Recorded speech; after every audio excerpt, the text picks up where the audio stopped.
Martinez and the congregation at Iglesia Emmanuel for not only hosting this event, but taking a step of faith with us to host the school as we launch. I also want to thank Dan Olson of the Spreading Hope Network, and again, Russ Gregg for being here today. We've been working with the Spreading Hope Network, which is a network that sets out to plant God-centered schools for children of the city. And then again, I just want to thank the board of Inheritance for all the work and generosity that you all have put in. We convened for the first time a little over a year ago, and I'm just enormously grateful for all of you. So what I want to do right now is take an opportunity to share a little bit about how the vision for Inheritance came to be and what is that vision is.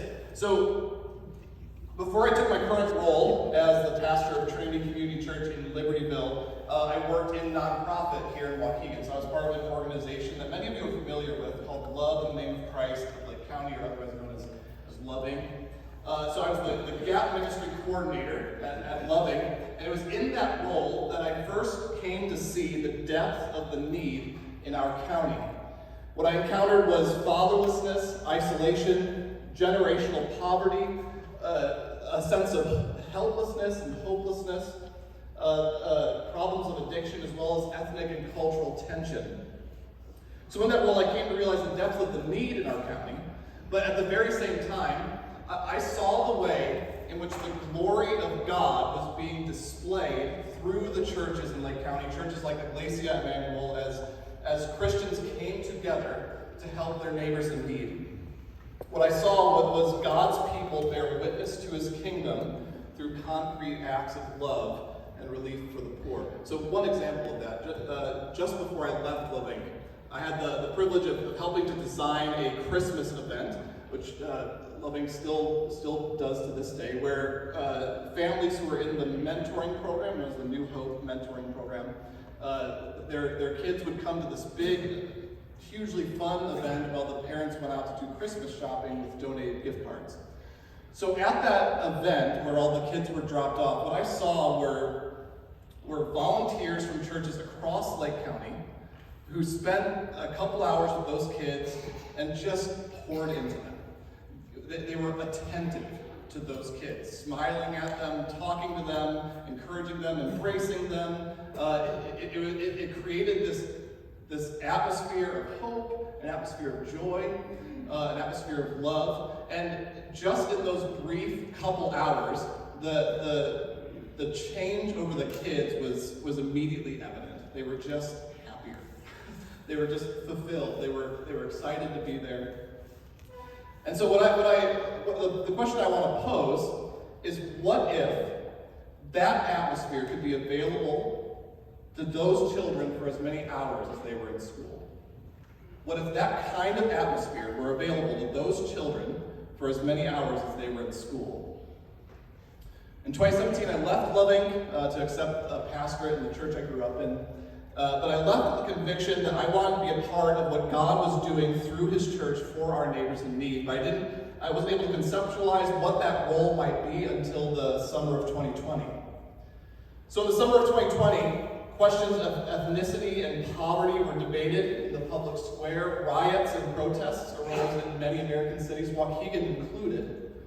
And on the one hand, what you had were intellectuals who were arguing over the exact nature of our national problem. And on the other hand, you had public servants who were recommending national solutions. And it occurred to me that the solution that I was meant to take part in was not a national one, it was a local one. It was about taking some sort of concrete step where I am in my community to affect some sort of change. And as I saw things, what I believed we were bearing witness to was a long-term generational lapse in education.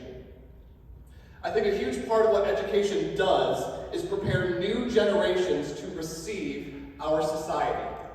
And then once they've received it, to tend to it, to steward it, and then prepare to hand it on to another generation so that they can do the same thing. I see education as a kind of spiritual formation.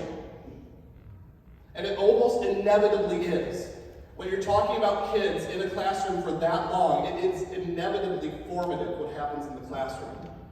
Education of any kind is spiritually formative. The question is, what are we forming people to become? And for me, my conviction was that the goal is to create students who emerge prepared to do what Edmund Burke described, which is to fulfill their duties to those who have come before, to those who are with us now, and to those who are ahead of us, all in the name of Christ. I came to see our society as an inheritance that has to be passed on time after time. And in that summer of 2020, what I saw were that many in our society had not been resourced enough to receive our society. They had been functionally disinherited. So what work could the church undertake to step into the midst of our culture and to demonstrate the good news that God is bringing together for himself a people of every ethnicity and tribe and tongue and nation, and he is doing it without regard for economic status? How could the church come together to demonstrate that gospel? And the answer to me was Inheritance Academy, a classical Christian school for all children of Lake County. Inheritance will be built on 3 values. The first value is doxology, which just means the worship of God. Inheritance will be built on the worship of God. It's been said before that just praying at the start of class, a Christian education does not make. We want to pray at the start of class, but that's a necessary piece of Christian education, but not a sufficient one. In the end, what the scriptures tell us is that God's purpose is to unite all things under the feet of Christ. The scriptures say that all things are from the Lord, through the Lord, and to the Lord. Which means that the purpose of literature, the purpose of math, the purpose of any subject is not realized until we see how that subject leads us to the worship of God, how it reveals the being of God through that subject. And it's only then that you're initiating a child into a robust biblical worldview, into robust Christian practice. The second value of Inheritance Academy is dignity. What we believe is that every child that will come to Inheritance Academy is made in the image of God. I don't want to reiterate everything that Russ said, but what I want to emphasize is that no student is a mere mortal. No student is a mere mortal. Instead, they are an image bearer, which means that they have been made to rule on God's behalf. And in the scriptures, the word that's used is dominion. Each of these students are future kings and queens. And so we have to educate them accordingly. For us at Inheritance, this was the strategy that we want to undertake to educate kids in keeping with their status as image bearers. It can be summarized in the phrase high expectations. But let me drill down into that a little bit. So first, high expectations for students. Too many low-income students are treated as though they have no potential. Too many low-income students are treated as though they have no potential. But at Inheritance, what we believe is that when a parent entrusts their child to you, they expect you to see as much potential in that child as they see.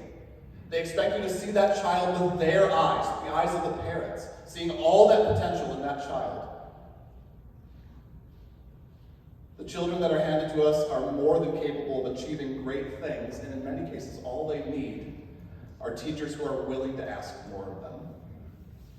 So high expectations for students. Secondly, high expectations for parents. So we realize that a student's success is just as dependent on the child's home as it is on the child. Inheritance Academy will be pursuing a strategy of holding parents accountable for the teaching of their students, for the involvement in the school. So this will include parent involvement days where they get to observe what's happening in the classroom, teacher conferences, frequent phone calls and texts and check-ins, as well as an annual home visit to the family. So at the end of the day, we believe that the primary responsibility for education is on the parents, and what a school does is supplement the vocation that the Lord has handed to that parent. Which means that in the end, we are partners to the parents. And the task of education is an impossible one if the parents are not involved and committed. So high expectations for students and parents, but also high expectations of ourselves, the teachers and staff and educators at Inheritance.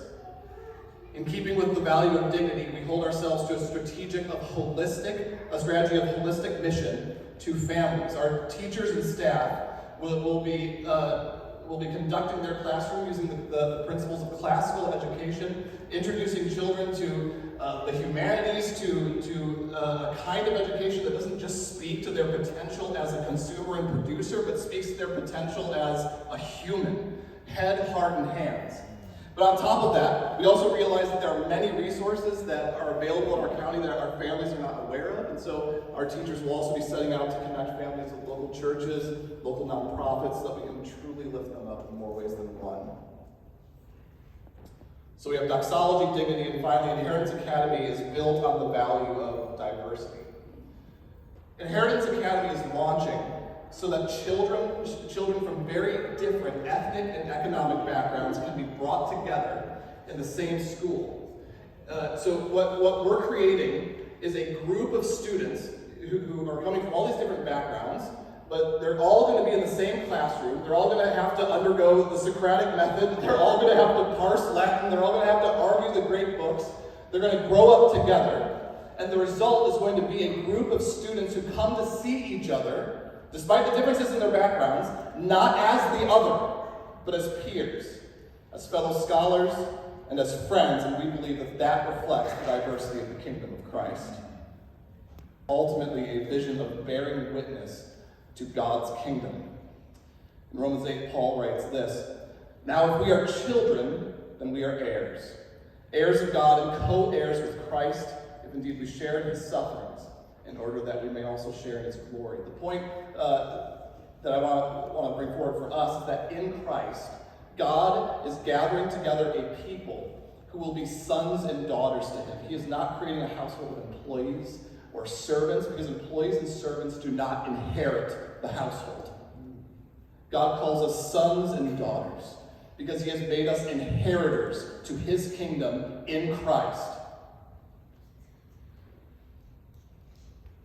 And he is doing this without regard for ethnicity, culture, or economic standing.